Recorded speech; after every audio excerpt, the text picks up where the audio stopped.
Car c'est l'heure de votre revue de presse, Jacques Serret. Ce matin, les journaux parlent d'influence. L'influence d'un réseau social sur le débat public, celle des éoliennes sur nos paysages, celle d'un homme dans les coulisses de la FIFA et celle enfin d'un ancien président. Commençons par celui qui s'est invité dans la campagne présidentielle française, Elon Musk. À 9 mois de l'échéance, l'opinion pose 7 questions en une. Faut-il avoir peur d'Elon Musk ? Dans son enquête, Grégoire Arnould s'intéresse à l'influence grandissante du propriétaire de X et revient sur les soupçons d'ingérence qui visent la plateforme. Le dossier raconte aussi ce paradoxe très français. X est accusé de tous les maux, mais personne ne veut vraiment le quitter. La classe politique reste accro à X, résume le journal. Interrogé, le directeur de X France, Laurent Buanec, répond que les critiques viennent d'une frange opposée à la liberté d'expression. Et c'est au fond bien là que doit se situer le débat. La liberté exige, oui, de la transparence, de la responsabilité, mais aussi d'accepter que circulent des idées qui dérangent. Une démocratie solide ne se protège pas en faisant taire les opinions, elle se renforce en les confrontant. Du pouvoir des algorithmes à celui du vent. Dans Le Figaro, Angélique Negroni raconte ces nouvelles éoliennes qui pousseront bientôt dans nos campagnes, toujours plus hautes, toujours plus visibles, car à partir de 2028, les mâts vieillissants devront être remplacés par des machines plus imposantes. Et plus elles grandissent, plus la contestation monte. Protection des paysages, radars militaires, inquiétude des riverains, bataille jusque sur les plages du débarquement. Pendant ce temps-là, un autre vent souffle dans les couloirs de la FIFA. Dans l'équipe, Simon Bol dresse le portrait de Kevin Lamour. Son nom ne vous dit probablement rien. Pourtant, ce Français de 45 ans est le numéro 3 de la FIFA. Cet homme de l'ombre vient de tenir tête à Gianni Infantino en s'opposant à son projet d'ouvrir la Coupe du Monde aux investisseurs privés. Un ancien collègue de Kevin Lamour le décrit ainsi. Il ne parle pas fort, ne fait pas de scandale, de show. Un autre résume sa singularité en une phrase. Kevin se souvient d'où il vient. Dans un monde où beaucoup cherchent la lumière, lui n'y entre que pour défendre une conviction. Et puis, il y a Paris Match en kiosque ce matin. Cette semaine, l'hebdomadaire pose ce titre en couverture, le triomphe de l'amour. Nicolas Sarkozy et Carla Bruni marchent main dans la main dans les rues d'Ajaccio.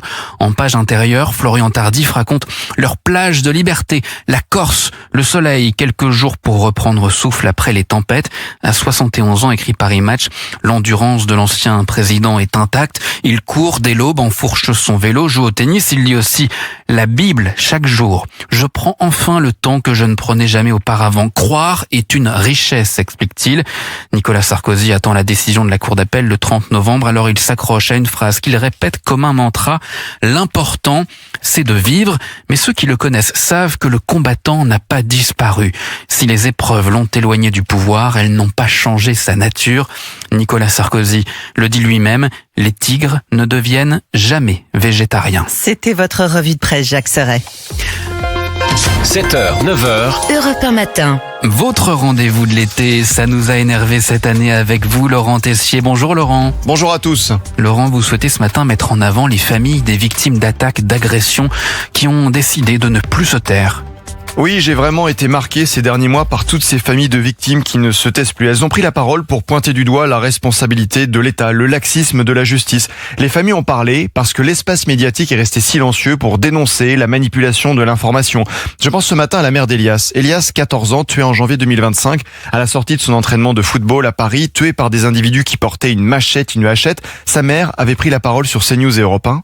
L'agence France Presse, il modifie de même l'information en disant couteau à la place de machette et hachette. Et en ça, il manipule en fait les Français. Je pense ce matin à Blandine, la mère de Philippine, sa fille tuée à l'âge de 19 ans en septembre 2024 dans le bois de Boulogne à Paris par un Marocain de 22 ans, déjà condamné pour viol sous le coup d'une OQTF, obligation de quitter le territoire français.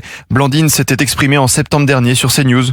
Il y a des trucs qui vont pas. La justice qui est lente, alors ils disent que c'est des manques de moyens. Je pense ce matin à la mère et au frère de Lola. Lola tuée en octobre 2022 à Paris par une Algérienne sous le coup aussi d'une OQTF. Dabia Benkired avait été condamnée à la réclusion criminelle à perpétuité incompressible. La mère de Lola avait pris la parole. Même si ça ne nous ramènera pas ma Lola, on croyait en la justice et on l'a eu. On l'a eu. Je pense ce matin à la mère de Mathis. Mathis, 19 ans, tué le 1er novembre à Lille par un chauffard multirécidiviste qui venait de commettre un refus d'obtempérer. Sa mère s'était exprimée sur Europe 1. Pourquoi ces personnes sont encore en liberté et pourquoi la justice ne les condamne pas plus fermement? Je pense ce matin à Harmonie Comines, son mari Eric, gendarme, tué par un délinquant multirécidiviste dans les Alpes-Maritimes lors d'un refus d'obtempérer en août 2024. Harmonie Comines était intervenue le 25 novembre lors de l'événement Face à vous organisé par le JDD à Paris. Si la justice, l'État français avaient fait leur travail, non pas par un principe d'économie, mais par un principe de sécurité nationale, mon mari serait encore vivant et je ne serais pas là ce soir.